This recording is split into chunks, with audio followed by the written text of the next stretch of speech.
From my perspective, when you're talking about a property of this magnitude, and it is relatively challenging and relatively unique, there are probably a few dozen architects in the nation that are exceptional and can do this. We have lived in a lot of different places, and we wanted to, at this point in our lives, get back to being closer to family. And we had an opportunity to find a real unique property. We interviewed 5 different builders. We asked each of those builders a series of questions. One of those questions was, what architects do you have most respect for, think they do the best job? It was the Friday of Memorial Weekend, 2014. I got the call, would I be available to go meet this client. They were actually interviewing a general contractor, allowing me the opportunity to walk the lot. And I just fell in love with the lot. This property was the first mayor of Minneapolis' home. When the last remaining heir who lived here passed away a number of years ago, and it took a while for it to sell. Part of that was it was the back end of the housing crisis, but part of that was it's a difficult lot to build upon. This lot is a pristine lot. It's a peninsula overlooking Wayzata Bay. It is not very wide.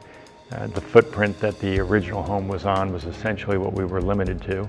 We went into the existing home and spoke briefly. We didn't speak that much. So I'm pulling out of the driveway and the client, raced me down and said, "What are you doing?" And he said, "You got the job, join us for the last contractor interview." So I said, okay. I rolled up my window and I was just giddy. Most homes have one view. We went to her and asked her to try and design a home that capitalized on 360 degrees. Then that excitement quickly subsided with, oh my gosh, I better do a good job because everybody on Wayzata Bay is going to be seeing this home. Whether we're talking Wayzata or Minnetonka or Deep Haven or of course Woodland, we wanted everybody when they looked at this to be supportive of and proud of what was built here. Anything that we were going to do required a variance. And there was a big risk involved because if we did not get a variance for that project, then there would be no Cedar Point. We took her to some of the other interviews with builders, and it was amazing to watch her personality shift from when we were talking with her about architecture to her now being an advocate for us relative to selecting the other team members. And I think that was tremendously helpful in ensuring that we selected the right builder that really did allow us to pull together a team of people that allowed this to be possible. So fortunately we got it, and we were able to start construction all within that year.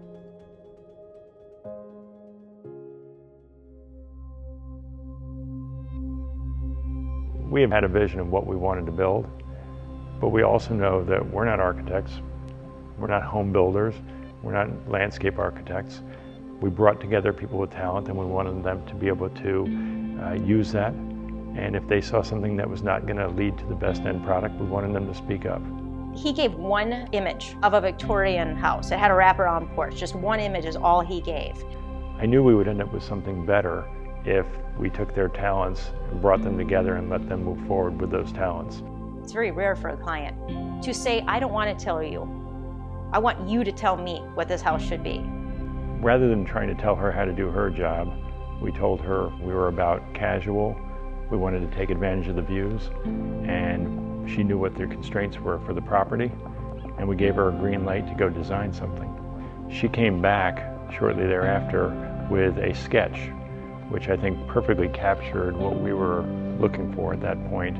And that didn't get into the detail of the design, but it got into the understanding as to where she was taking the project, and that gave us great confidence.